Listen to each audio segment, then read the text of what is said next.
The year is 1592, and the sky over Hanseon, the capital of Joseon Korea, is choked with black smoke. The sun is blotted out, not by the fires of an invading army, but by the torches of the city's own people. A royal procession flees north through the rain and mud, the king abandoning his throne to save his own skin, while behind him, the royal palaces of Gyeongbok and Changdeok are consumed by flames. The mob does not stop at the palaces, they storm the Ministry of Justice and the slave administration offices, desperate to burn the slave registries that have bound them and their ancestors to a life of servitude for centuries. This is the collapse of a civilization that prided itself on being the moral center of the universe, a kingdom built on the most rigid, high-minded philosophy the East had ever known. But when the samurai of Japan landed on the southern coast with muskets and blades, the ink-stained theories of the elite crumbled in a matter of days, revealing the rot that had been festering beneath the surface of the land of the morning calm.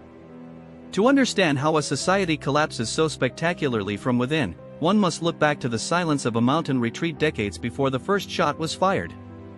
In the quiet valley of Tosen, an old man sits in a simple study, brushing ink onto paper with trembling precision.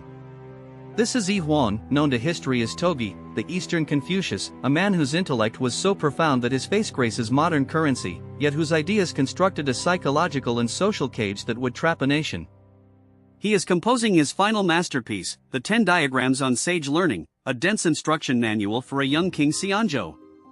Togi is obsessed with the invisible architecture of the human soul, the cosmic battle between Li, the pure, heavenly principle of moral order, and Qi, the chaotic, material force that drives human emotion and desire. He writes with the urgency of a man who believes that if the king can just purify his mind, if he can suppress the perilous human desires and align himself with the Tao mind, the entire kingdom will naturally fall into a state of perfect harmony. He believes that a ruler's internal virtue is the only fortification a state needs. He is tragically wrong. This philosophy, known as Neo-Confucianism, was not merely a religion or a code of ethics, it was a totalizing system of control that dictated every aspect of existence, from the way a subject bowed to a king to the way a husband spoke to his wife. It was a worldview obsessed with zhengming, the rectification of names, the belief that social stability depended on every person staying rigidly within their assigned role. If you were a father, you must act like a father, if you were a ruler, you must act like a ruler. But in the Joseon Dynasty, this philosophical ideal morphed into a brutal tool of exploitation. The elite scholar officials, the Sadebu, monopolized power through the Guizhou, the civil service examinations. To pass, one had to memorize thousands of lines of Neo-Confucian texts, proving one's moral worth through literary recall. In theory, this created a meritocracy of the virtuous. In reality, it created a closed loop of hereditary aristocrats who spent their days debating the metaphysical origins of the 4 beginnings and 7 feelings while the foundations of their military and economy rotted away. The darkness of this system is most visible in the shadow cast by the young Ban elite over the rest of the population. While Togi and his contemporaries engaged in the 4-7 debate, a highly technical argument over whether moral emotions like compassion issue from pure principle or material force, they presided over a society where nearly 40% of the population existed in bondage. Slavery, or nobi, was the engine of the Joseon economy.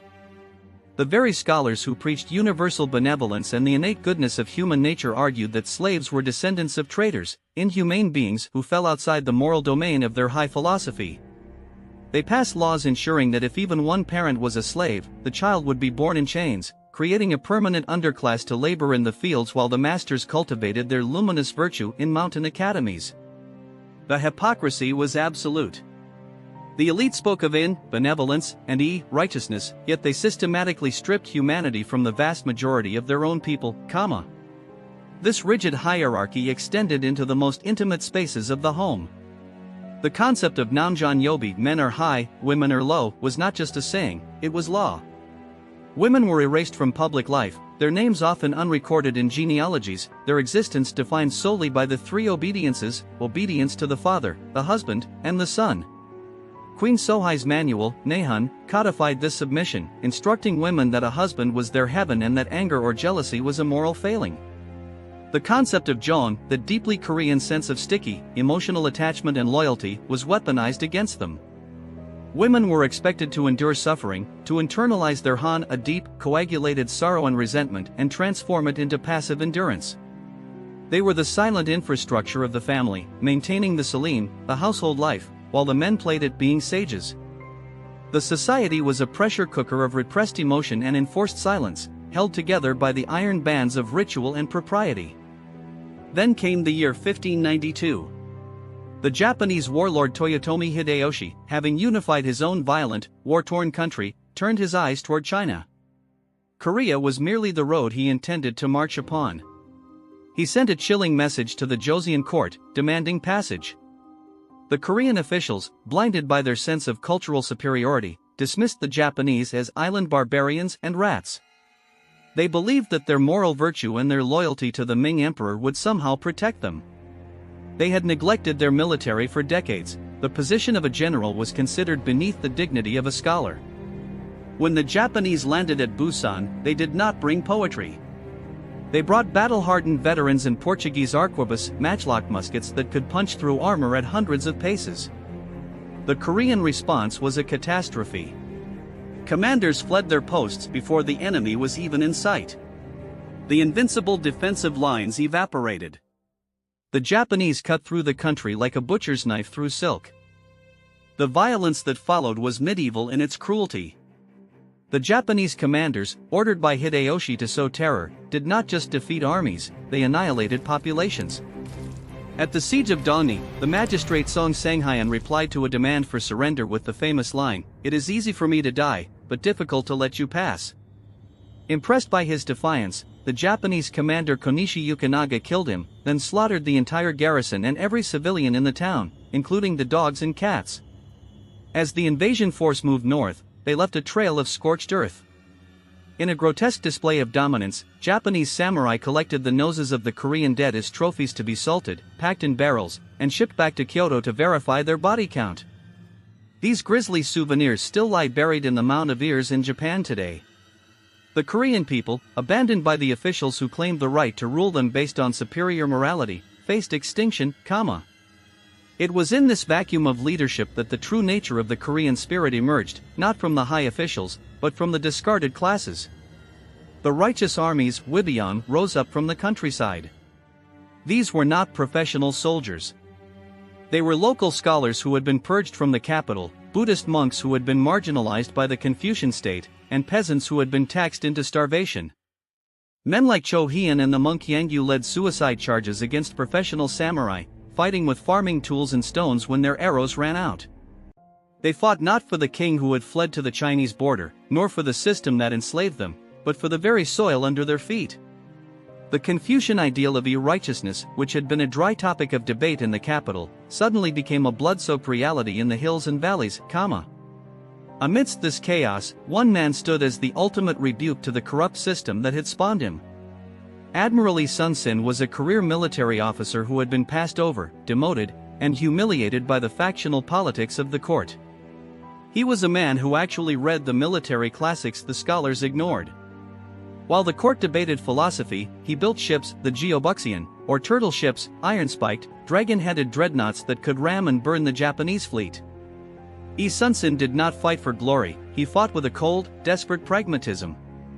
In battle after battle, outnumbered and undersupplied, he destroyed the Japanese navy, cutting off their supply lines from the mainland. And how did the sage king Seonjo reward him? With jealousy and paranoia.